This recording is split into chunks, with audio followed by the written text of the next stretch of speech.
तो कबीर साहब समझा रहे हैं कि भाई जो मूल ज्ञान है ये अत्यंत दुर्लभ ज्ञान है, दुर्लभ, जिसको बाबा नानक ने अलभ कहा है। कहते हैं जग में नाम अलभ है संतों, अलभ यानी ढूंढने पे भी नहीं मिलेगा। लेकिन दुविधा देखो, एक भी चैनल खोल लो, टीवी चैनल जो धार्मिक हो, उसमें तुम्हें सुबह से शाम तक सारे गुरुजी गुरुजी गुरुजी मिलेंगे। और नानक साहब कह रहे गुरु मिलना दुर्लभ है, दुर्लभ। यानी सारे संसार के गुरुओं को बैठा दोगे और जब उनका ज्ञान परख करोगे, कहते हैं उसमें एक भी सही नहीं मिलेगा। कब मिलेगा? जब परमात्मा की कृपा हो जाए, जब वो अपने हंस को भेज दे कि बेटा जाओ जगाओ दुनिया को, ये है असली ज्ञान। जब ज्ञान समझा के भेज दे, कौन? परमात्मा, तब ये पंथ चलता है। नहीं तो किसी आदमी का चलाया पंथ नहीं है। ये परमात्मा को पाने का ज्ञान किसी आदमी का चलाया हुआ नहीं है। इसीलिए इसे मूल ज्ञान कहते हैं। मूल यानी जड़। ये पूरे पेड़ की जड़ कहां से चल रही है? और जड़ अगर परमात्मा नहीं है तो वो पेड़ परमात्मा का हो ही नहीं सकता, क्योंकि जैसी जड़ होगी वैसा ही पेड़ होगा। आम की जड़ से कौन सा पेड़ निकलेगा? आम का पेड़। बरगद की जड़ से कौन सा पेड़ निकल रहा है? बरगद का पेड़। अमरूद की जड़ से कौन सा निकल रहा है? अमरूद का पेड़। यानी जैसी जड़ होगी वैसी उसका सारा खेल होगा। इसी प्रकार जिसके पास जड़ परमात्मा नहीं है, वो परमात्मा का पेड़ हो ही नहीं सकता। इसलिए मूल परमात्मा से अटैच होनी चाहिए। पंथ चलाने वाला कौन होना चाहिए? स्वयं परमपिता परमात्मा। तभी वो पंथ परमात्मा का है, नहीं तो वो काल का ही पंथ है। तो कहते हैं ये काल हमारा नाम लेके 12 पंथ चलाएगा। 12 पंथ काल फुरमाना, भूले जीव न जाए ठिकाना। 13वें पंथ हम ही चले आए, सब पंथ मीट के एक पंथ चलाए। ये साहिब की वाणी है। कह रहे हैं जब काल भगवान यानी ये मन रूपी शैतान सबको भरमा देगा, सबको A to Z, भगवान के नाम पे भी भरमा देता है ये। वैसे तो दुनिया को नचा ही रहा मन, लेकिन भगवान के नाम पे भी नचा देता है। क्यों? सत्य ज्ञान प्रकट नहीं होने देता, असत्य के साथ जोड़ देता है। ये पत्थर पूजा, मूर्ति पूजा, मंत्र पूजा, हवन पूजा, यज्ञ पूजा, पितर पूजा, देव पूजा, ये सब क्या है? ये सब मन का खेल है। इसी मन ने सबको नचा रखा है, लेकिन कोई नहीं जान पा रहा है कि मैं मन के नाचे नाच रहा हूं कि मैं परमात्मा की भक्ति कर रहा हूं। किसी को समझ में नहीं आ रहा।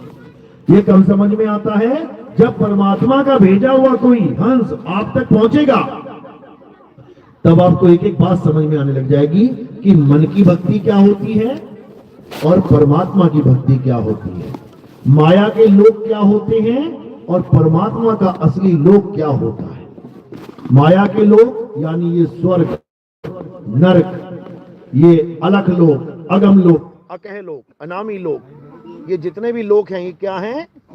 ये माया के लोक हैं। और परमात्मा का लोक क्या है? परमात्मा का लोक है शब्द। कहते हैं लोक अलोक शब्द है भाई, और जिन जाना तिन संशय जाई।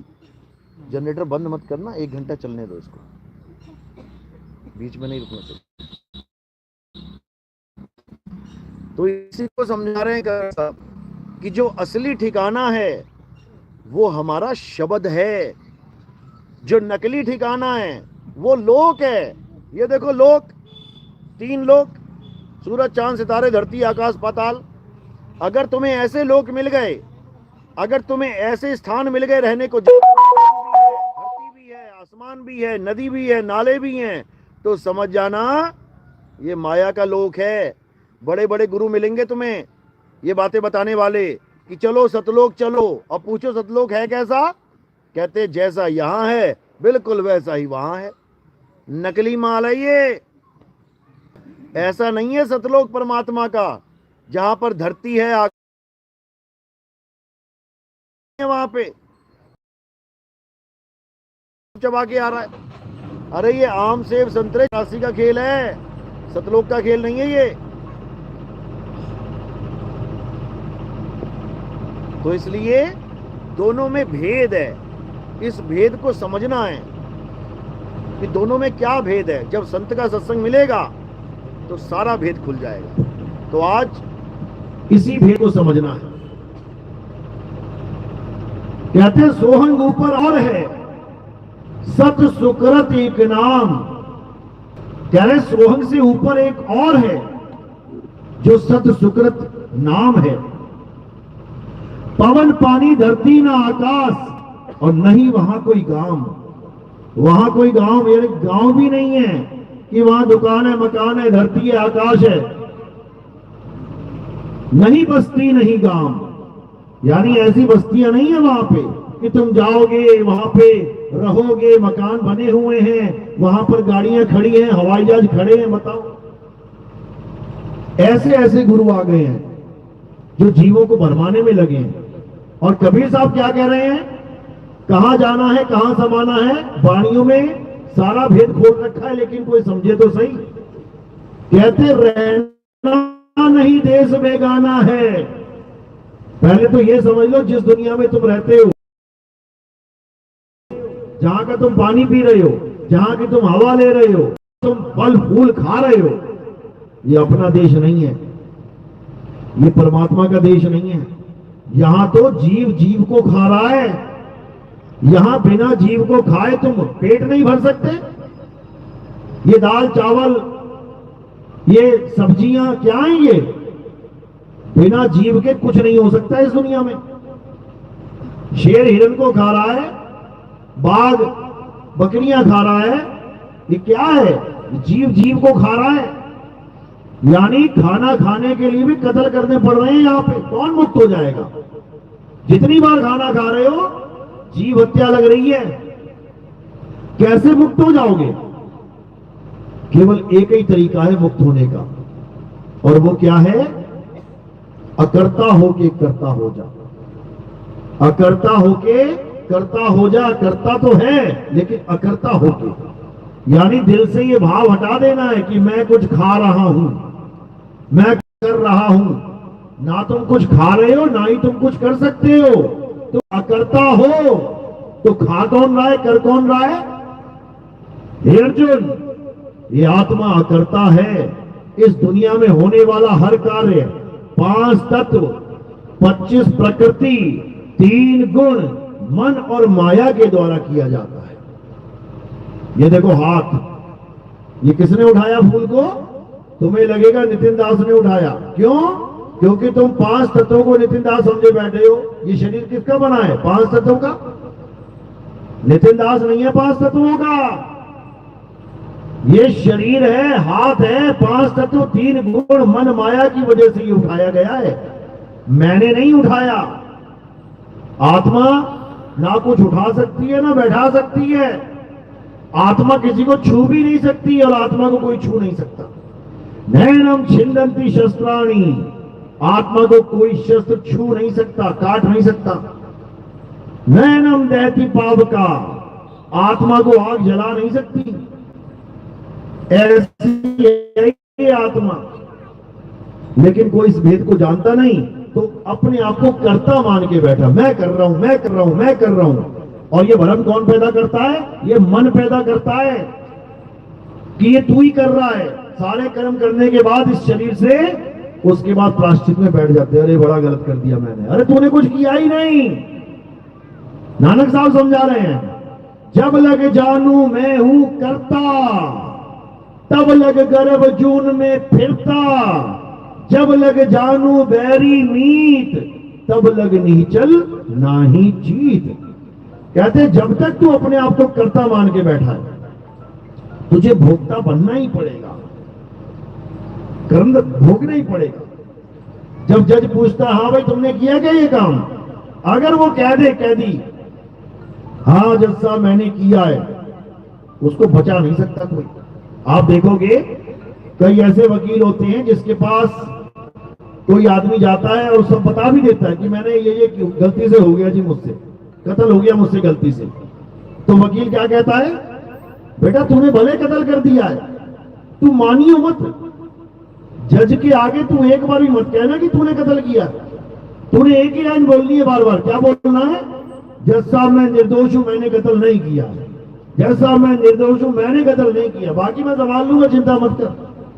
तेरी फ्लाइट की टिकटें, तेरे होटल का बिल सारा अरेंज कर लूंगा मैं, तुझे देश से ही बाहर दिखा दूंगा। मैं नेपाल गया था घूमने फिरने जब ये कत्ल हुआ तो।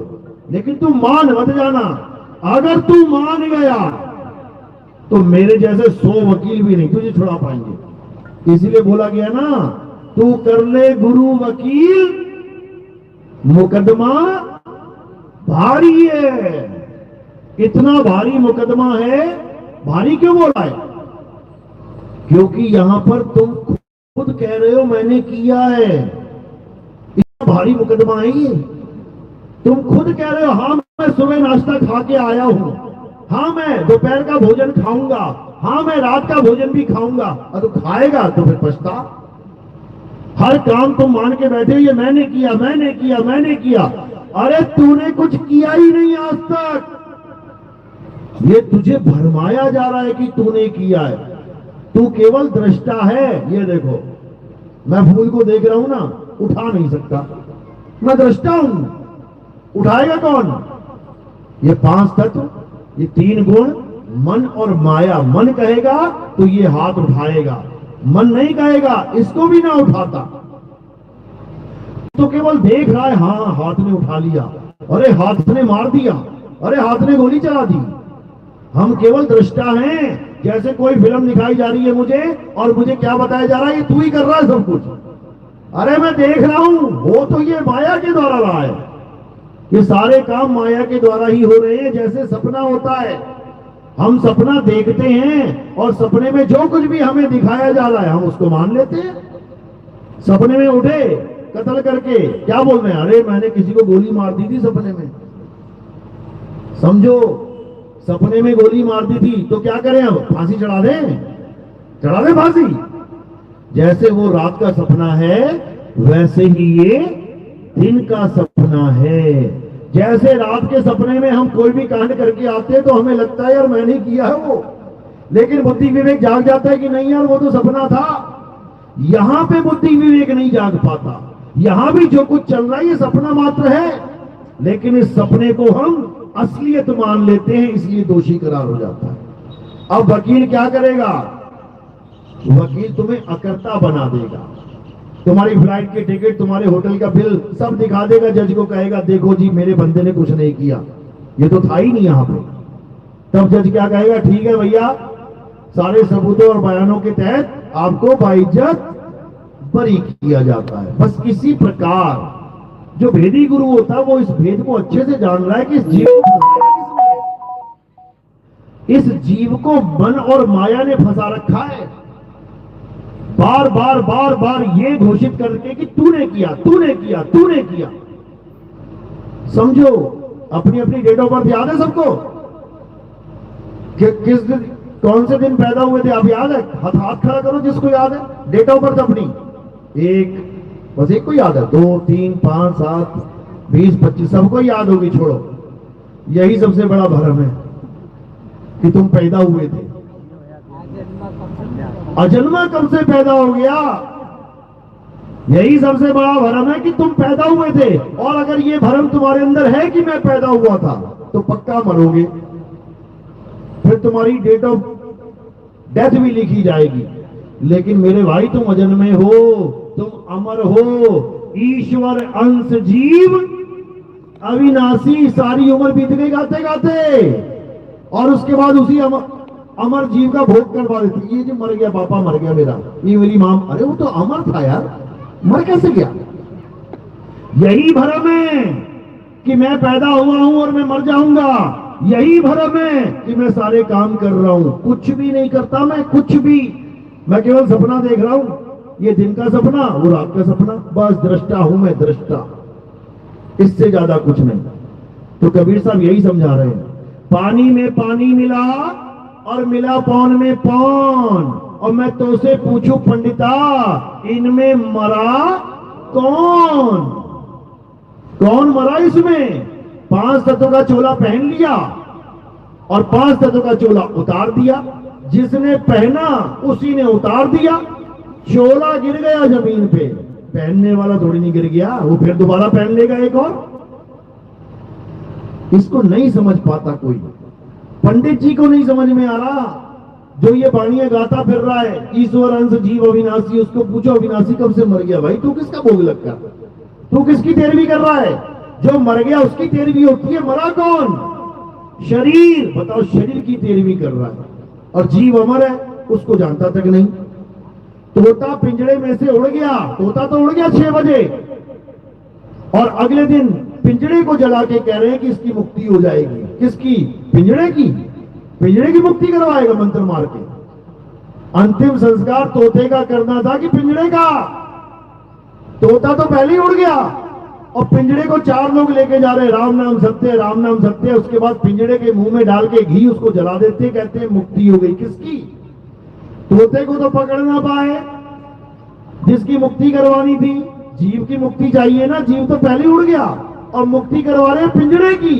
बताओ, इससे बड़े बेवकूफ कहां मिलेंगे? तो इसीलिए कबीर साहब यही समझा रहे हैं कि लाखन में कोई समझ ना पई है, कोटि मध्य जानेंगे। और कहें कबीर, सुनो भाई साधो, हमें बिरले हंस पहचानेंगे। कहते हैं लाखन में कोई समझ ना पई है, इस ज्ञान को लाखों में कोई नहीं समझ सकता, लाखों में, और कोटि मध्य जानेंगे, करोड़ों में कोई बिरला हंस होगा जो इस ज्ञान को समझता है। तो कह रहे हैं ये ज्ञान ऐसा दुर्लभ है, पहली बात तो सुनने में नहीं मिलता, सुनने को नहीं मिलेगा, सारा जन्म बीत जाएगा, और अगर सुनने को मिल जाए तो समझ में नहीं आएगा। समझ में आ जाए तो इसको धारण नहीं कर पाएगा। क्यों? लोक लाज, अरे दुनिया क्या कहेगी, अरे ये इतना बड़ा काली मां का भगत था, अरे इतना बड़ा ये खाटू श्याम का भगत था, अरे इतना बड़ा ये उसका भगत था, उसका भगत है, सारा छोड़ दिया इसने, तो ये तो नास्तिक हो गया। कई लोग तो यहां तक कहते हैं अरे ये बड़ा मंदिर बनाया था इसने, अपना ही मंदिर बनाया, उसी में दर्शन करने गया था, लग रहा मुसलमान हो गया। ऐसे ऐसे ताने मिलते हैं, तो जीव डर के मारे इस ज्ञान को अपनाता ही नहीं है। लेकिन वो भूल जाता है कि बेटा ये केवल ताने हैं, ये केवल ताने हैं, अक्षर हैं केवल। अगले जन्म में ये ताने नहीं, ये 84 के ताने बाने मिलने वाले हैं। ये केवल अक्षरों के ताने नहीं, 84 के ताने बाने हैं आगे जाके। शेरों के मुंह में जाना पड़ेगा हिरण बन के, शेरों के मुंह में जाना पड़ेगा जंगली सुअर बन के, हालत खराब हो जाएगी। मगरमच्छों के मुंह में जाना पड़ेगा, पानी पीने जाओगे ना एक घूंट, पता लग जाएगा क्या कीमत है पानी की। आज तो देखो ट्रंक भर भर के ट्रालियां पानी जहां मर्जी ले जाओ, टंकियां भर लो 2-2 हजार लीटर की, फिर ना मिलेंगी, फिर ना मिलेंगी ये टंकियां। फिर तो पता है कि शेर ने दौड़ाया 2 किलोमीटर, और प्यास लग रही है भाई, अब जाना ही पड़ेगा तालाब के पास। क्यों? क्योंकि जिसने उसको मगरमच्छ बनाया उसका भी इंतजाम कर रहा है, किसको खाएगा ये, इसी को खाएगा जो पानी के पास आएगा। ऐसा जुगाड़ बना रखा है इस जुगाड़ी ने। और ये जुगाड़ी कौन है? ये बड़ा तगड़ा जुगाड़ी है ये, इसका नाम है अलख निरंजन। सुना नाम? अलख निरंजन सुना है? अलख निरंजन कौन है ये? कौन है ये? बच्चे ने नाम सुना होगा इसका, लेकिन है कौन ये? इससे मिलना हो तो कहां जाना पड़ेगा? कौन है ये? कहां रहता है? अलख निरंजन। रावण भी कहता है अलख निरंजन, भैरवनाथ गोरखनाथ भी कहते हैं अलख निरंजन, भोले शंकर भी कहते हैं अलख निरंजन, लेकिन है कौन ये? जिस दिन ये समझ में आ गया ना, उस दिन सब कुछ समझ में आ जाएगा कि ये धरती क्यों भूकंप आते हैं। अच्छी खासी परिवार खेल रहा है, गा रहा है, छत क्यों गिर जाती है ऊपर? वो राजस्थान में बच्चों के स्कूल, सारे बच्चों के ऊपर छत ही गिर गई, सारे बच्चे मर गए। कौन से देवी देवता छोड़ दिया होगा पूजने के लिए भाई? कौन से मंदिर में उन बच्चों की अच्छे जीवन के लिए, अच्छे स्वास्थ्य के लिए प्रार्थना नहीं की होगी? क्या तुम अपने बच्चों की दुआएं नहीं करते हो क्या? हर मंदिर में जाते हो, फिर भी पूरी छत गिर गई, 20-25 बच्चे मर गए। अभी अहमदाबाद में हवाई जहाज उड़ा, गुजराती बैठे थे सारे। गुजराती सबसे बड़े भगत है कृष्ण जी के, सबसे ज्यादा मंदिर कृष्ण जी के गुजरात में ही है। मीट मांस से भी दूर रहते हैं, सात्विक भोजन करते हैं। लेकिन एक ना बचा, कोयला बन गए, कोयला। लाशें भी नहीं, कोयला। कौन से भगवान को छोड़ा होगा उन्होंने? कौन सी पूजा पाठ छोड़ी होगी? राम ना छोड़ा होगा, श्याम ना छोड़ा होगा, भैरवनाथ, गोरखनाथ, ये नाथ वो नाथ, सारे शंकर जी, सारी देवी देवता पूज लिए।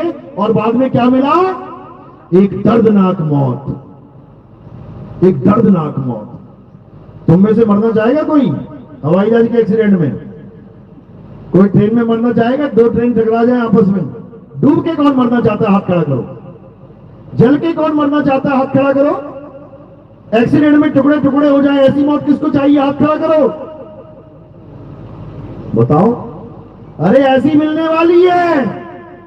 रोज अखबारें तुम पढ़ रहे हो, रोज देख रहे हो, दो ट्रालियां टकरा गई, दो बसें टकरा गई, हवाई जहाज टकरा गया। कौन मर रहे हैं? ये सारे भगवान के भगत ही मर रहे हैं। वही मौत तुम्हें भी मिलेगी, कोई बचा नहीं सकता तुम्हें। मां का लाल, 4 लोग गए गंगा स्नान करने, डूब के मर गए। अरे हम तो मां मान के गए थे और मां ने डुबा दिया, ऐसा कैसे? केदारनाथ में हजारों लोग गए, सारे मर गए। हम तो भगवान जी के पास गए थे, एक भी ना बचा। अभी वैष्णो देवी में गए थे, भूकंप आ गया, सारे मर गए। तो भगवान के भक्तों के साथ ये हो रहा है, तो फिर बचेगा कौन? समझो, ये मार कौन रहा है? अभी तुम्हें ये भी नहीं पता मार कौन रहा है। यही अलख निरंजन है, यही काल निरंजन है, जो सारी सृष्टि में हाहाकार मचा के रखा हुआ है जिसने। ये जापान नहीं छोड़ता, ये अरब देश नहीं छोड़ता, ये भारत नहीं छोड़ता, ये अमेरिका नहीं छोड़ता, ये पाकिस्तान नहीं छोड़ता, ये किसी को नहीं छोड़ता। ये सारी सृष्टि का मालिक है और सबको गाजर मूली की तरह उगा रखा है। तुम सबको ये गाजर मूलियां बैठे हैं सारे, जब उसका मन करता है गाजर उखाड़ी, खा गए। वो 4 गाजरें रो रही हैं, अरे मेरा बाप मर गया, अरे मेरी मां मर गई, मेरा बच्चा मर गया, उसको कोई फर्क ना पड़ता, उसको खाने से मतलब है।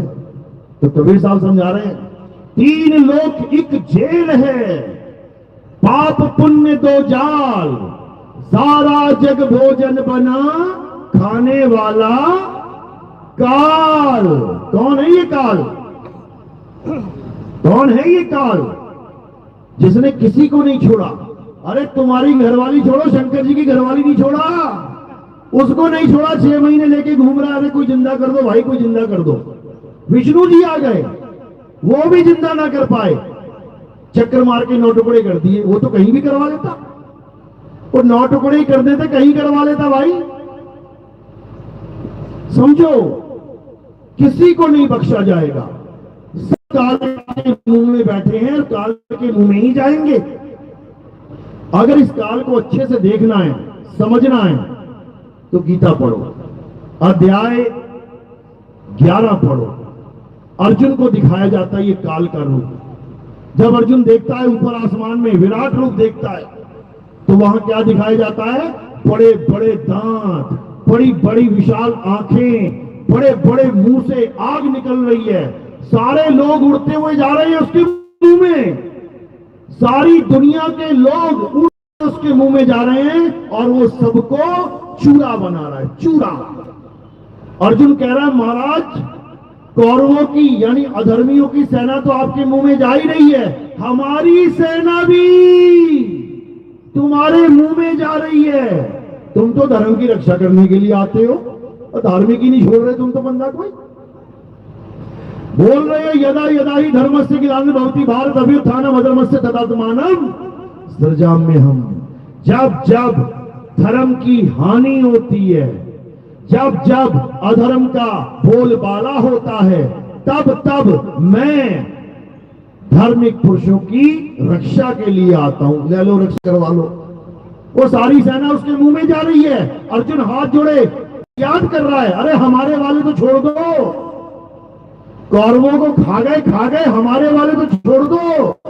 तो क्या बोले वो, हे अर्जुन, इस तीन लोक का निर्माण करने वाला और इस तीन लोक का नाश करने वाला मैं काल हूं, एक भी नहीं बचेगा, एक भी।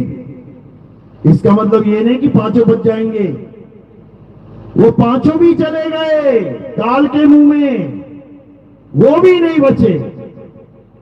तो ये वो काल है भाई जिससे कोई नहीं बच सकता, कोई भी नहीं। तो अर्जुन ने बताया कि आप क्या कर रहे हो, आप लोगों के सिरों को चूरा कर रहे हो, उसके बाद उसको चाट रहे हो, जीभ निकाल निकाल के लोगों को चाट रहे हो। जैसे बच्चा आइसक्रीम चाटता है, ऐसे ही समझ लो मुंडी पकड़ रखी किसी की, उसको खा के खूनम खून हो गया है, अब उस खून को चाट रहे हो। ये भगवान के लक्षण है क्या? ऐसा परमात्मा चाहिए क्या, खून चाटने वाला? कौन कौन लहसुन प्याज नहीं खाता, आप क्या करोगे? लहसुन प्याज नहीं खाता जो वैष्णव है, जो कृष्ण जी का परम भगत है, कोई एस्कॉन टेम्पल वाला है, कोई वृंदावन वाला है, कहते लहसुन प्याज नहीं खाएंगे। क्यों? भगवान को पसंद नहीं है। भगवान को जो पसंद है ना वो दिखा रहा है गीता में, क्या पसंद है उसे, किसको खा रहा है, किसको चाट रहा है, लिखा हुआ है सब कुछ, आंखें खोल के पढ़ लेना। तो जो भगवान को पसंद है वो भगत को भी पसंद होना चाहिए। आ जाओ फिर चाटो मुंडिया लोगों की काट काट के। ये वो नकली भगवान है भाई। अब असली क्या है वो भी गीता में लिखा है, लेकिन मोतियाबिंद होने के कारण दिखाई नहीं देता। अब असली भगवान की परिभाषा देख लो, गीता में क्या बोला है। हे अर्जुन, अध्याय 3 17वां श्लोक, हे अर्जुन, जो अपनी आत्मा में रमण करते हैं, जो अपनी आत्मा में तृप्त हैं, जो अपनी आत्मा में संतुष्ट हैं, उनके लिए कोई धार्मिक कर्म कर्तव्य लागू ही नहीं होता। दो पूजा हो गई अब, कौन कौन सी? एक हो गई काल की पूजा, यानी जो अर्जुन को दिखाई दे रहा उस वक्त, एक तो वो भगवान है काल भगवान, और दूसरा कौन है?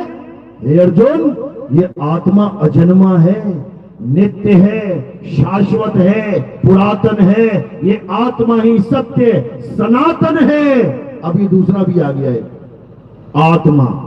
इसको आत्मदेव भी कह सकते हो, इसको परमात्मा भी कह सकते हो।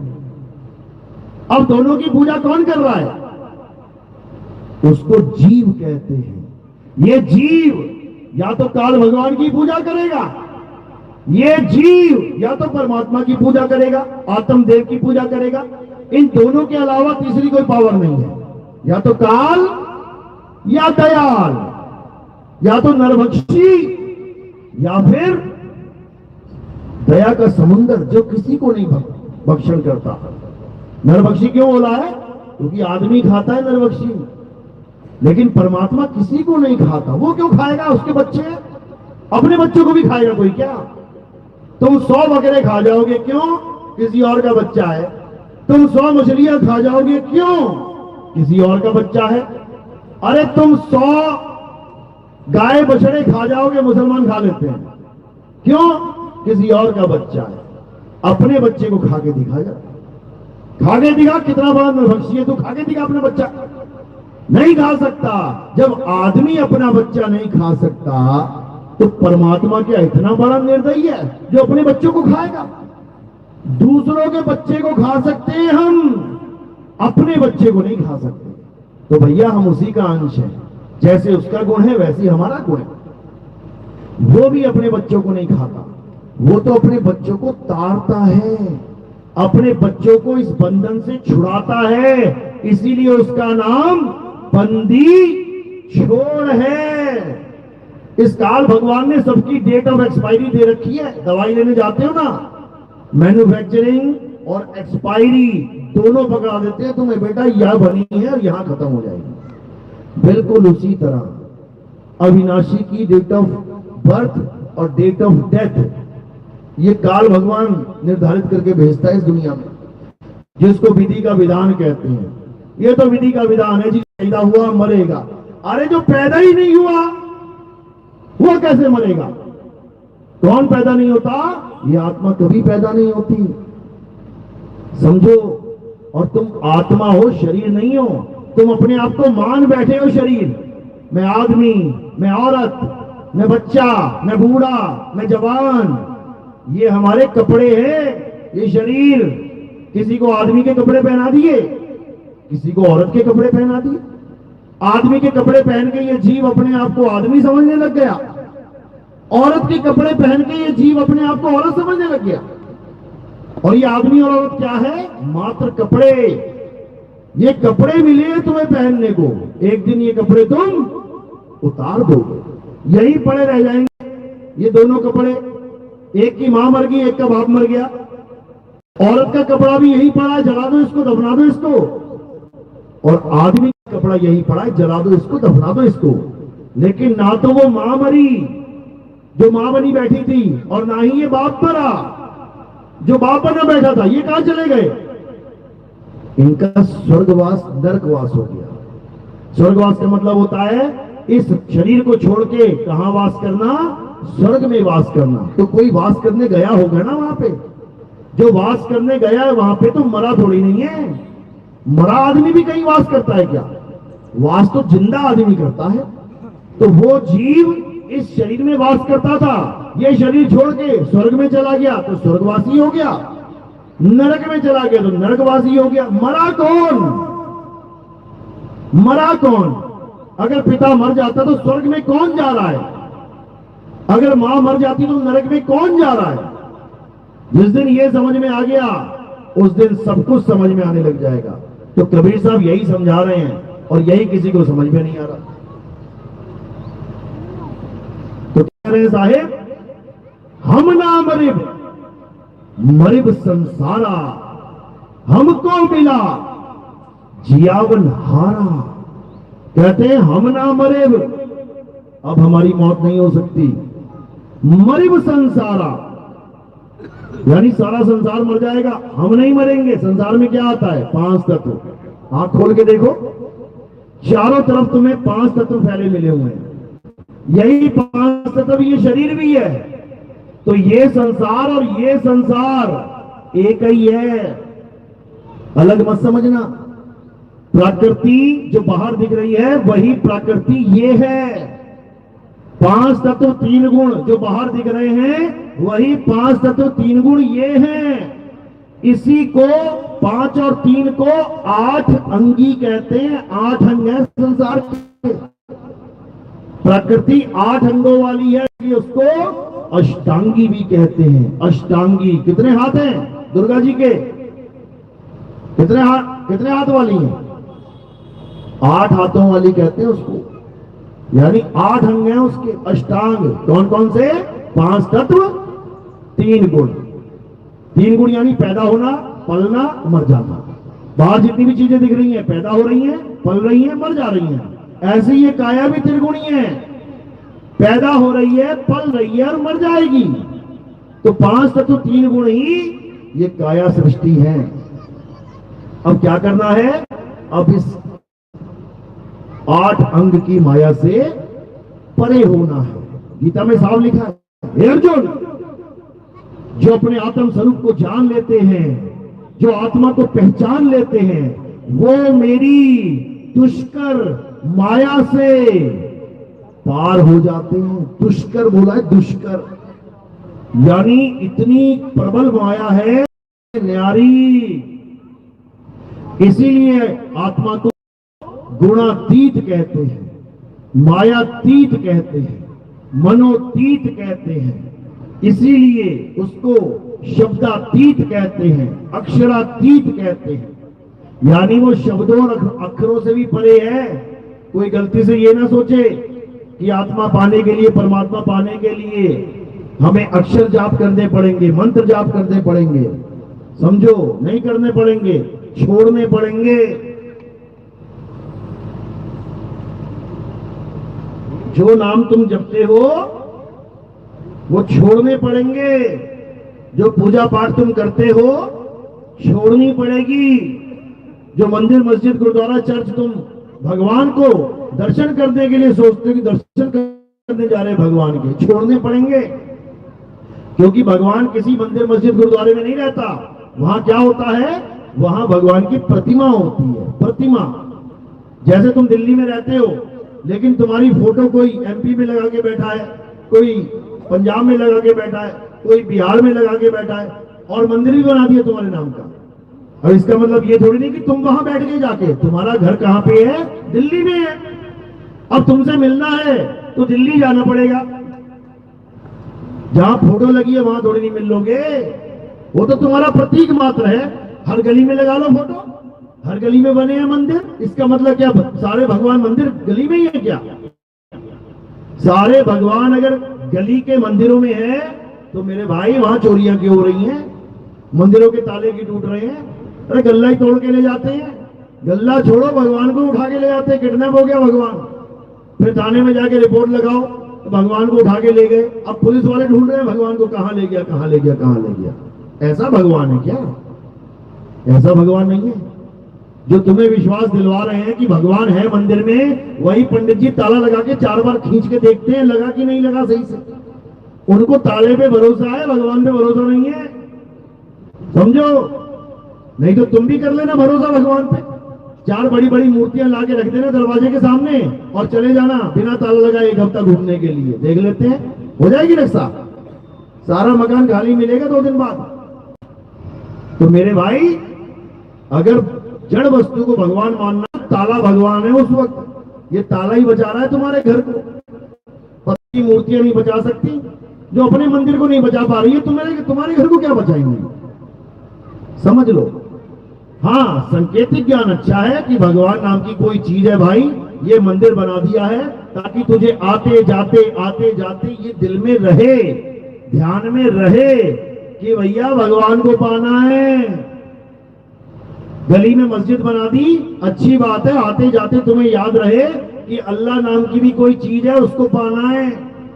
कोई गुरुद्वारा बन गया, कोई चर्च बन गई, अच्छी बात है कि याद रहे कि भैया भगवान नाम की, अल्लाह गौर वाहिगुरु नाम की भी कोई चीज है। माया में ही ना घूमते रह जाना। इसलिए इस दृष्टि से अगर मंदिर बन रहे हैं तो बहुत अच्छी बात है, बहुत बढ़िया बात है।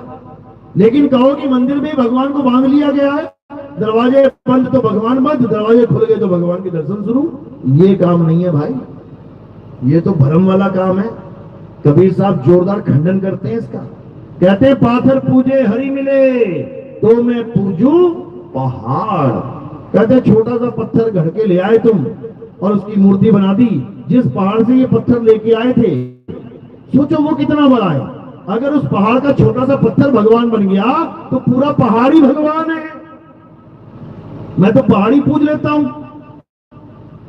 भगवान मिलेगा तो बड़ा वाला मिलेगा, छोटे से क्या लेना हमने। तो कह रहे पाथर पूजे मिले तो मैं पूजू पहाड़, और वासे ये चाकी भली जो पीस खाए संसार। कहते हैं अगर पत्थर ही पूजना है तो सबसे बढ़िया पत्थर कौन सा है दुनिया में? चक्की का पत्थर। जो हिंदू मुसलमान सिख ईसाई नहीं देखता, वो सबको पाल रहा है। कैसे? जब तुम गेहूं ले जाते हो, तुम बाजरा ले जाते हो, तुम मक्का ले जाते हो, कहां पे? चक्की पे। तो वो पीस पीस के देता है तुम्हें, उससे तुम्हारे बच्चे खाना खाते हैं, उनकी आंखें खुलती है, उनको एनर्जी मिलती है। वो हिंदू ना देखता, मुसलमान ना देखता, सिख ना देखता, ईसाई, सबको दे रहा है वो। तो एक चक्की का पत्थर ऐसा है जो सबका भरण पोषण कर रहा है, वो सबके जीवन में है। हिंदुओं के मंदिर के पत्थर केवल हिंदुओं के लिए हैं, मुसलमानों के लिए नहीं है। वो तो तोड़ दे सारे, उनका बस चले। तो जब उनका राज आया था तो सारे मंदिर तोड़ तोड़ के मस्जिदें तो बनाई गई थी। तो हिंदुओं का पत्थर हिंदुओं के काम का है केवल। लेकिन चक्की का पत्थर देख लो, अगर गांव में एक चक्की और हिंदू मुस्लिम सिख ईसाई सारे रहते हैं, वही लाइन लग जाएगी सबकी, सब परेशान हो जाएंगे, सब कहेंगे ये चक्की जल्दी ठीक हो जाए। तो वो पत्थर सबसे जुड़ा हुआ है। अगर पूज रहे तो उसी को पूज ले यार, वही भगवान का रूप है। जब सारे कण कण में भगवान है तो चक्की का पत्थर क्या बिना भगवान के है? उसमें भी तो भगवान है। लेकिन समझ में नहीं आता लोगों को। सोचते हैं एक मूर्ति लेके आएंगे, उसमें प्राण डलवाएंगे। बताओ, अरे प्राण भगवान डालता है इंसान के कि इंसान डालता है भगवान के? यही समझ में नहीं आ रहा किसी को। अगर कण कण में परमात्मा है तो प्राण डालने की जरूरत क्या है? वो तो कण कण से तो मूर्ति बनी है पहले से ही, तो उसमें परमात्मा पहले से होना चाहिए। जिसमें परमात्मा पहले से है उसमें तुम प्राण डाल रहे हो, बताओ। और प्राण डाल भी दिए तो कुछ दिखना चाहिए कि हाँ इसमें प्राण डले हैं। दो लोग बैठे हैं, बैठे बैठे गिर गए, एक बेहोश हुआ और एक मर गया। अब डॉक्टर ने देखा जो बेहोश हुआ है उसके प्राण चल रहे हैं। वो क्या कह रहा है? नहीं नहीं मरा नहीं है, चिंता मत करो, उड़ जाएगा ये। और दूसरे वाले के प्राण चल नहीं रहे हैं तो उसको क्या बोल रहा है? ये मुर्दा हो गया। कुछ तो फर्क है ना, प्राण है या नहीं है में। प्राण है तो वो जिंदा रख दिया डॉक्टर ने, और प्राण नहीं है तो मुर्दा बना दिया। चलो ठीक है, प्राण डाल दिए जाए पंडित जी के द्वारा, दूसरी में नहीं डलवाते हैं और दोनों को टेढ़ा कर देते हैं। अब बताओ कौन सी वाली उठेगी? कौन सी वाली उठेगी? ना प्राण वाली और ना बिना प्राण वाली। इसका मतलब मामला गड़बड़ है भाई। प्राण वाला भी वैसा ही है और बिना प्राण वाला भी वैसा ही है, तो फायदा क्या हुआ? चलो एक पंडित जी से नहीं 100 पंडितों से 100 बार प्राण डलवा लेते हैं, उसके बाद दोनों को टेढ़ा कर देते हैं, उठेगी क्या? जब 100 बार प्राण डाल के भी ना उठ पाई तो तुम्हें क्या उठाएगी? डुबाएगी वो। तो उठाने वाला कौन है उसको जान लो। अभी बैठे हुए ना तुम लोग, अभी सत्संग खत्म होगा तो क्या करोगे? उठोगे। किसने उठाया? किसने उठाया तुम्हें? आत्मा ने। और आत्मा ने शरीर को छोड़ दिया, उड़ जाओगे। तो जितना बैठे हुए ना ये भी नहीं बैठ पाओगे, लुढ़क जाओगे यहीं पे। फिर 4 लोग उठाने आएंगे जिनमें आत्मा होगी और कहो उनकी आत्मा ने छोड़ दिया, वो भी तुम्हारे साथ लुढ़क जाएंगे यहीं पे। आत्मा के बिना तुम चल नहीं सकते, आत्मा के बिना तुम खा नहीं सकते, आत्मा के बिना तुम पी नहीं सकते, आत्मा के बिना तुम पूजा नहीं कर सकते, तुम मूर्ति साफ नहीं कर सकते। तुम मूर्ति भगवान है कि आत्मा भगवान है? मूर्ति ताकतवर है कि आत्मा ताकतवर है? मूर्ति उठा रही है तुम्हें या तुम उठा रहे हो मूर्ति को? यही समझ लो पहले। आत्मा के बिना ना तुम जय श्री राम बोल पाओगे, आत्मा के बिना ना तो कोई मुसलमान अल्लाहू अकबर बोल पाएगा, आत्मा के बिना ना तो कोई सिख भाई सत श्री अकाल बोल पाएगा, आत्मा के बिना ना ही कोई ईसाई हालेलुया बोल पाएगा। तो फिर कौन बड़ा है? अरे आत्मा ही है जो कुछ है। इसी आत्मा को गीता में सत्य की उपाधि दी गई है। अध्याय 2 16वां श्लोक पढ़ो। क्या कह रहे हैं? हे अर्जुन, इस दुनिया में 2 प्रकार के तत्व हैं। कौन कौन से? एक तो नाशवान तत्व जिसे हम असत्य कहते हैं, और दूसरा अविनाशी तत्व जिसे हम आत्मा कहते हैं। लेकिन दुविधा क्या है कि अविनाशी तत्व आत्मा जो सत्य है वो पूजा नाशवान तत्वों की कर रहा है जो असत्य है। दुविधा तो ये है, जो आत्मा है सत्य है वो असत्य की पूजा कर रहा है। जिस आत्मा को कोई काट नहीं सकता, जला नहीं सकता, कोई तोड़ नहीं सकता, वो उस मूर्ति की पूजा कर रहा है जो जल भी सकती है, फूट भी सकती है, टूट भी सकती है, कट भी सकती है, गल भी सकती है। उल्टा काम चल रहा है। इसीलिए गीता में बार बार कृष्ण जी ने आत्मा की महिमा गाई है। हे अर्जुन, ये आत्मा ही परम सत्य है। इस आत्मा का ज्ञान प्राप्त हो जाना अति दुर्लभ है। और ये कब प्राप्त होता है? अध्याय 4 34वां श्लोक पढ़ो। क्या कह रहे हैं? हे अर्जुन, जो सत्य मैं तुम्हें समझा रहा हूं, जिस आत्मा रूपी सत्य के बारे में मैं तुम्हें बता रहा हूं, अगर तुम इस सत्य को प्राप्त करना चाहते हो तो कहां जाओ? मंदिर, मस्जिद, गुरुद्वारे? बिल्कुल नहीं। तो तुम ऐसे तत्वदर्शी संत की शरण में जाओ जिसने दोनों प्रकार के तत्वों का ज्ञान प्राप्त कर लिया है। जो असत्य तत्व को भी अच्छे से जानता है और सत्य तत्व को भी अच्छे से जानता है, वही तुम्हारा सारा अज्ञान बहा के तुम्हारे अंदर ज्ञान का प्रवेश करा देगा। और वहां जाने पे क्या करना है, ये भी लिखा है कि तुम उस संत की शरण में जाके दंडवत प्रणाम करके और अपने मन में जितनी भी शापना चाले हैं, जितना भी छल कपट है, वो सब त्याग, उनसे हाथ जोड़ के ज्ञान को प्राप्त करो। क्योंकि आजकल लोग क्या करते हैं, गुरुओं के पास जाते हैं। क्यों जाते हैं? यार ज्ञान तो बहुत बढ़िया बता रहा है यार, दुनिया पीछे लग गई इसके, यार ये ज्ञान मुझे भी मिल जाए तो मैं भी दुनिया को पीछे लगा लूंगा। आजकल ये ट्रेंड चल रहा है।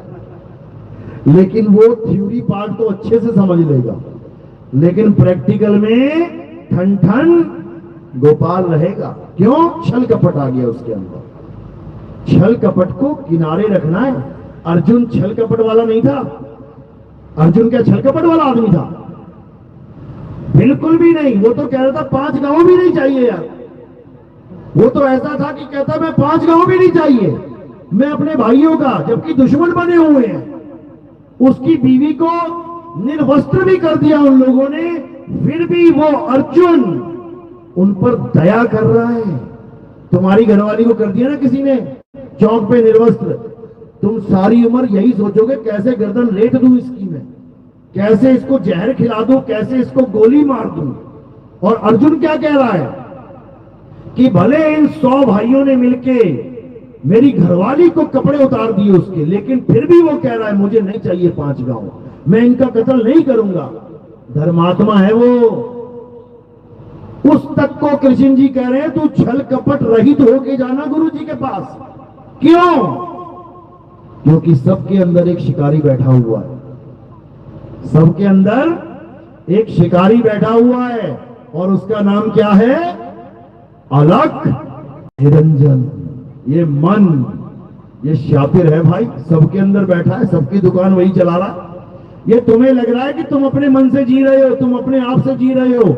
सुबह से लेके शाम तक, शाम से लेके रात तक तुम उसी की गुलामी कर रहे हो। सुबह कितने बजे उठते हो आप लोग? कोई 4 बजे, कोई 5 बजे, कोई 6 बजे, कोई 10 बजे, कोई 12 बजे। क्यों? क्योंकि जब मन करता है ना उठ जा, तभी उठते हो। और मन ने कह दिया ना नहीं उठना है, तो माँ बोलती रहे, बाप भोगता रहे, कोई फर्क ना पड़ता, भैया मैं तो सो रहा हूं, क्यों? मेरा मन नहीं कर रहा उठने का। तो किसका काम मान रहे हो? मन का। सुबह गए नहाने के लिए, कौन सा साबुन देखोगे वहां पे? कौन सा मिलेगा? जो तुम मन पसंद लेके आए हो। दुकानों पे 100 साबुन थे, तुमने कौन सा बोला? जो तुम्हारे मन को पसंद है। ये मन कौन है भाई? ये मन कौन है? यही है 3 लोग का मालिक, यही है सारे काम करवा रहा है। नहा धो के तुम गए कपड़े लेने, अलमारी में पड़े हैं 100 तरह के कपड़े पड़े हैं, कौन सा उठाओगे? जो तुम्हारे मन को अच्छा लग रहा है, आज ये पहनूंगी, जो मन को अच्छा लग रहा है वही उठाओगी, जो मन को मैचिंग भा गया वही उठाओगी। चूड़ियां बिंदी तक मैचिंग लगाओगी। क्यों? क्योंकि तुम्हारे मन को अच्छा लग रहा है। यानी तुम किसकी गुलाम हो? मन की गुलाम हो। कपड़े भी वही पहनोगी जो मन को, खाना भी वही। क्या मन कर रहा है आज खाने का? आज तो आलू गोभी खाते हैं। कौन बोल रहा है अंदर से आलू गोभी खाते हैं?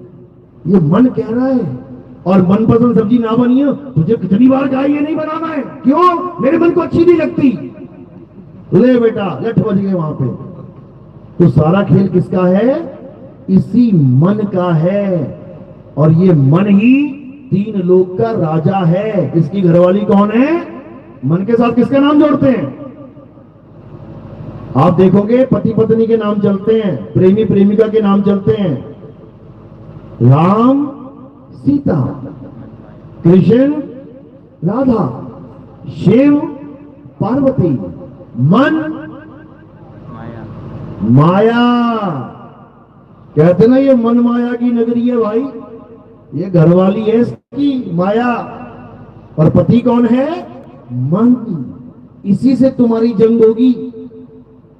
यही मन कली काल है। राम जी किसको मारने आए थे? रावण को।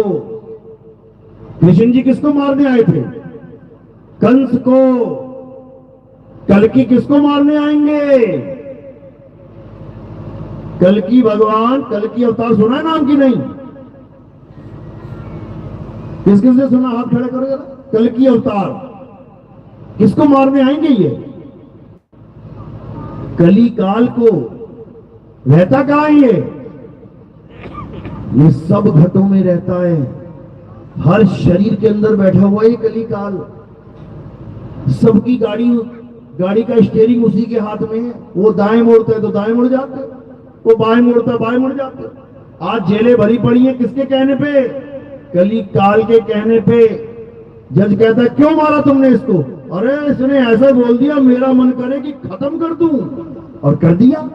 किसने कहा था? मन ने कहा था। तूने क्यों कर दिया? कर दिया तो ले भुगत। इसीलिए साहिब ने बोला मन के हारे हार है, मन के जीते जीत। यही है जिसके साथ तुम्हारी जंग होगी। इसी मन का खात्मा करने के लिए कल्कि अवतार आएंगे। इसीलिए साहिब ने क्या बोला कि जब कल्कि अवतार आएंगे, निकलंक अवतार आएंगे, निकलंक राया आएंगे, तो क्या होगा? मन को मार गगन चढ़ जाई, मान सरोवर बैठ नहाई। उसके बाद ये मन का खात्मा होगा। अपने अपने मन को सब कोई डारो मार। सब अपने अपने मन का खात्मा करेंगे, और जो अपने मन का खात्मा कर देगा वो मुक्त हो जाएगा। और जो मन का गुलाम बना रहेगा वो यही धक्के खाएगा 84 में। उसका कुछ होने वाला नहीं है। तो साहिब यही समझाने के लिए आए कि तेरा साईं तुझ में है और दुश्मन भी तुझ माही। अगर परमात्मा तेरे अंदर है तो काल भी तेरे अंदर बैठा हुआ है। दोनों की पहचान कर। असत्य को त्याग, काल को त्याग, और सत्य को अपना, निकलंक राया को अपना, आत्मा को अपना। जब आत्मा को अपना लोगे तो ये मन अपने आप ठंडा पड़ जाएगा। तो क्या करना है? सोई गुरु पूरा कहावे, जो 2 अक्षर का भेद बतावे। एक छुड़ावे एक लखावे, तब प्राणी निज घर को जावे। यानी 2 प्रकार के अक्षरों का, 2 प्रकार के तत्वों का, 2 प्रकार के ज्ञान का, 2 प्रकार के नाम का भेद प्राप्त कर ले। एक सतनाम, एक असत नाम। असत नाम को छोड़ सतनाम को अपना ले। एक ज्ञान, एक अज्ञान। अज्ञान को छोड़ ज्ञान को अपना ले। एक आत्मा, एक मन। अरे मन को छोड़ और आत्मा को अपना ले। एक अक्षर और एक नी अक्षर। अक्षर को छोड़ और नी अक्षर को अपना ले। बात खत्म हो गई। इतनी सी बात को समझने में जन्मों जन्म बीत जाते हैं। तो अब क्या करना है? अब आत्मा के अलावा किसी को नहीं पूजना है। परमात्मा के अलावा किसी पर ध्यान नहीं देना। ये शरीरों की पूजा, ये पत्थरों की पूजा, ये मंदिर मस्जिद इंसानों के द्वारा बनाए हुए, इनको भगवान नहीं मानना भाई। इनको परमात्मा नहीं मानना। परमात्मा कहां है? जीव तिल माही तेल है, जीव चकमक आग, तेरा साईं तुझ में है, जाग सके तो जाग। हे अर्जुन, जो अपने इस जीवन काल में आत्मा यानी अचल आत्मा, 2 आत्मा बताई गई गीता में। एक वो जो अचल है, एक वो जो चलायमान है। एक वो जो अडोल है, एक वो जो 84 में भटक रही है। जो 84 में भटक रही है उसको क्या बोलते हैं? उसको जीव आत्मा बोलते हैं, जीव आत्मा। और जो अचल है, अडोल है, सदा स्थिर रहने वाली है, वो कौन है? वो परमात्मा है। दोनों का भेद बता रखा है गीता में। अध्याय 2 पढ़ोगे, दोनों का जिक्र है। हे अर्जुन, ये जीवात्मा 84 लाख प्रकार की योनियों में भ्रमण करती है। एक तो है जो भ्रमण कर रही है यानी चल रही है, और एक अध्याय 2 24वां श्लोक, हे अर्जुन ये आत्मा अचल है। अचल यानी वो नहीं भ्रमण कर रही, वो चल नहीं रही है, वो अचल है।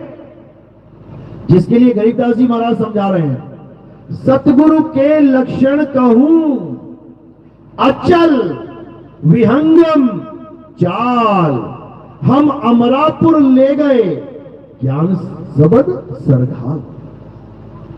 कहते हैं ऐसा गुरु मिल गया जिसने चल आत्मा को यानी जीव को अचल आत्मा से जोड़ दिया, यानी परमात्मा से जोड़ दिया। इस जीव को पीव से जोड़ दिया। जब जीव पीव से जुड़ जाएगा तो क्या हो जाएगा? पीव ही हो जाएगा। जैसे चलने वाली नदी को, नदी चलती है, आज उत्तराखंड से चली, यूपी में आई, यूपी से चली, एमपी में आई, एमपी से चली, महाराष्ट्र में आई, होती होती होती होती समुद्र में गिर गई। समुद्र अचल है, नदी चलती है। नदी जीव है और समुद्र पीव है। तो जब जीव पीव में एंट्री कर जाता है तो क्या होता है? जीव ही पीव हो जाता है। गरीबदास जी की वाणी में समझा रहे हैं, कहते कोटि तो ब्रह्मा भय, कोटि भय ईश, साहिब तेरी बंदगी से ये जीव होए जगदीश। कहते हैं ये जीव ही पीव हो जाता है जब इसे अपना अचल स्वरूप प्राप्त हो जाता है। चल स्वरूप नहीं, चल स्वरूप तो जीव का है। ये कुत्ता बिल्ली बकरा हाथी घोड़ा बन के बैठा हुआ है, ये भी तो जीव ही है। ये जीव अनंत है, जग में जीव अनंत, न जाने पीव को बहुत कहा समझाए 84 के जीव को। बहुत समझा लिया इसको, लेकिन ये जीव पद को त्यागना ही नहीं चाहता। ये परमात्मा को भी काया में ढूंढ रहा है। इंगला पिंगला सुषमना में चला जाऊं, श्वासा का जाप कर लूं, कानों में बंद करके 5 धुनें सुन लूं, बर्बाद हो जाएगा। भगवान का नाम जप लूं, बर्बाद हो जाएगा। भगवान का नाम छोड़ और अपने सत्य स्वरूप को जान। तेरा सत्य स्वरूप ही परम पिता परमात्मा है। इसीलिए साहिब ने बोला, सत्य स्वरूपी नाम साहिब का, सो निज नाम हमारा। हमें केवल अपना स्वरूप जानना है। ये जंतर मंत्र नहीं रटने हमने। कोई कह रहा राधे राधे राधे राधे कर दो, कोई कह रहा राम राम राम राम जप लो, मुसलमान है तो कह रहा अल्लाह अल्लाह कर ले, सिख भाई आ गया तो कहता वाहिगुरु वाहिगुरु कर ले। अरे तुम्ही ने बनाए हैं सारे नाम, ये इंसानों ने बनाए हैं नाम। ये हिंदी पंजाबी उर्दू फारसी, ये चाइनीज, ये मंगोलीज, ये डच फ्रेंच, ये पुर्तगीज, ये सारे नाम इंसानों ने बनाए हैं। इंसान अपने बनाए नाम ही जपने में लगा हुआ है। इससे कल्याण नहीं होगा। उसको जान जो इंसान बना नहीं सकता, और वो क्या है? शुद्ध चैतन्य आत्मा। बना के दिखा दे, नहीं बना सकता। इसको जानना है। तो कहते हैं घर घर मंत्र देत फिरते हैं, माया के अभिमाना, और गुरुआ सहित शिष्य सब बूढ़े। कहां बूढ़े? नर्मदा नदी में बूढ़े क्या? ये गंगा में बूढ़ गए, 84 में बूढ़ गए। गुरुआ सहित शिष्य सब बूढ़े, अंतकाल पछताना साधो देखो ये जग बौराना। कहते जो घर घर मंत्र देते फिरते हैं, आओ बेटा राम राम जप लो, ए राधे राधे करो, राधे राधे, ए अल्लाह अल्लाह कर, वाहिगुरु वाहिगुरु कर। ये सब मंत्र जपनीय है, ये जपी है, ये जपी है। और जो तपस्या कराते हैं वो तपी हैं। जो घर बार छुड़वा देते हैं सन्यासी हैं। ये जपी तपी सन्यासी आत्मज्ञानी नहीं है भाई, ये मंत्र ज्ञानी है, तंत्र ज्ञानी है। तो कहते हैं गुरुआ सहित शिष्य सब बूढ़े। 84 में जाना पड़ेगा, गुरु को भी चेले को भी। क्या बनेंगे ये? अरे झूठा गुरु अजगर बना, लख 84 जाए और सारी संगत चींटी बनी, तोड़ तोड़ के खाए। आज जो तुम्हें लग रहा है वो गुरु के चेले देखो यार कितने, 5 करोड़ है यार, 10 करोड़ है। ये 10 करोड़ चींटियां बनने वाले हैं और गुरुजी बन जाएंगे अजगर। समझ लो गुरुजी आराम से लेटे होंगे और चींटियां तोड़ तोड़ के खा रही होंगी। तो ऐसा गुरु हमें नहीं चाहिए भाई, जो खुद अजगर बन जाए हमें चींटी बना दे। हमें कैसा गुरु चाहिए? हमें स्वरूप सिद्ध गुरु चाहिए, स्वरूप सिद्ध। तो क्या है स्वरूप सिद्ध की निशानी? कि वो तुम्हें जंतर मंतर तंत्र से छुड़वा देगा, वो नाम जाप से छुड़वा देगा, वो हर प्रकार की पूजा पाठ हवन यज्ञ, ये जितने भी तीर्थ मूर्त, ये व्रत उपवास, इसका व्रत कर लूं उसका व्रत कर लूं, सब छुड़वा देगा। और क्या बताएगा? तुम्हें तुम्हारी आत्मा की बात बताएगा। जल में मीन प्यासी, मोहे देखत आवे हासी, आत्मज्ञान बिना नर भटके, कभी काबा कभी काशी। ना तुम्हें काबा जाने देगा वो, ना ही तुम्हें काशी में भटकने देगा। वो क्या कहेगा कि जहां तू बैठा है वही तेरी आत्मा है और उसी आत्मा में परमात्मा विराजमान है, खोज ले। गुरु ग्रंथ साहब में वाणी आती है, हृदय नाम ध्याओ, घर बैठे प्रभु पाओ। कि कहीं बाहर जाने की जरूरत नहीं है कि प्रभु कहीं गली नंबर 5 गली नंबर 10 में किसी मंदिर में खड़ा हुआ है, वो तेरे घट में विराजमान है। और गाते भी हो, तुझ में राम मुझ में राम सब में राम समाया, गाते तो हो। लेकिन जब रामनवमी आती है तो तेरा वाला राम मेरा वाला राम फेल हो जाता है, वो पत्थर वाला राम फिर भगवान बन जाता है। बताओ, अरे तुझ में राम मुझ में राम का मतलब है तुझ में भी आत्मा है मुझ में भी आत्मा है, उसी आत्म राम की वजह से तू भी चल रहा है, उसी आत्म राम की वजह से मैं भी चल रहा हूं। और दोनों मिलकर किस राम की पूजा करने जा रहे हैं? जो चल ही नहीं पाता, उस राम को भगवान बना देते हैं। बताओ, आत्म राम की बात चल रही है भाई। कस्तूरी कुंडल बसे मृग ढूंढे वन माही, ऐसे रमता राम है। रमता राम जो सब में रमा हुआ है, ऐसे रमता राम है जो दुनिया जाने नहीं। जो दुनिया नहीं जानती जिस राम को, उस राम को बताने के लिए आया हूं, उस राम की महिमा गाने के लिए आया हूं। तो कह रहे हैं, एक राम दशरथ का बेटा, एक राम घट घट में बैठा, एक राम का सगल पसारा, और एक राम तीनों से न्यारा।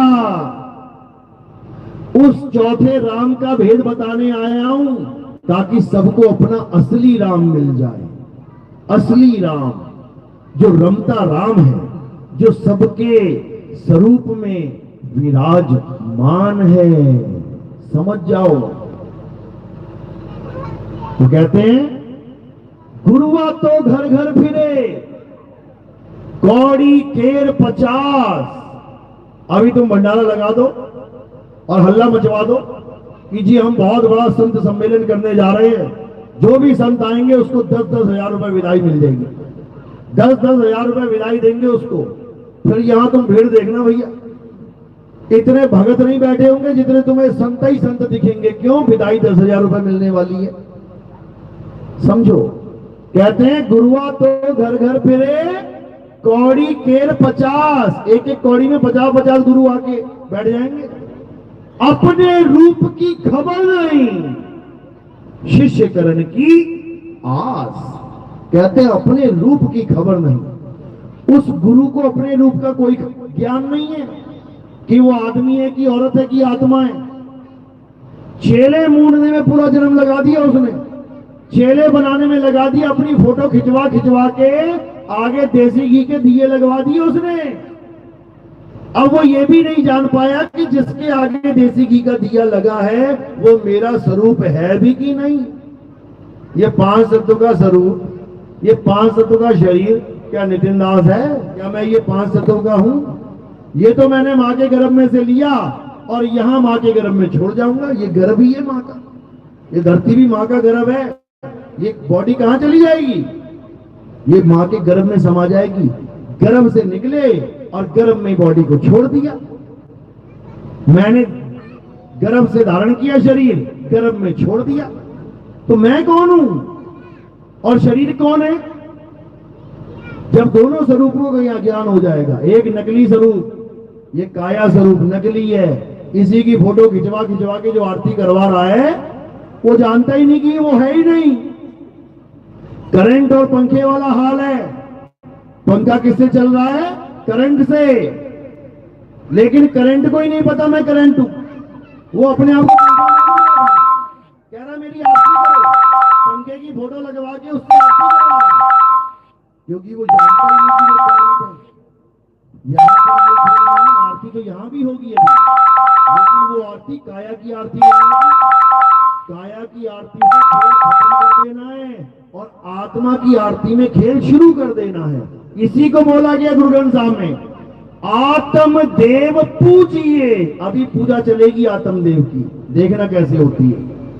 आत्म देव पूजिए, गुरु के सहज सुभाए, आत्मे नो आत्मे दी प्रतीत, ते घर ही परचा पाए। यानी घर में ही परचा, परचा यानी परिचित हो जाओगे, तुम्हें परिचित हो जाओगे घर में बैठे बैठे परमात्मा से, जब तुम्हें आत्मा की पूजा करने वाला गुरु मिल जाएगा, जो जड़ पूजा को छुड़वा के चेतन सत्ता की बात बता देगा, तब बात बनेगी। तो ठीक है, आज का सत्संग यही समाप्त करते हैं। अब आरती का समय है, आरती होगी, उसके बाद भजन चलते रहेंगे, जो भंडारा है चलता रहेगा, प्रोग्राम आगे बढ़ता रहेगा जब तक आप करना चाहो। तो अब आरती में क्या करना है समझ लो, एक एक करके आना है, थोड़ा दूर रहेंगे सारे, जिसने आना है वही आगे आएगा, एकदम भीड़ मत लगाना है। आरती करने आना है वही आना, कोई बंधन नहीं है।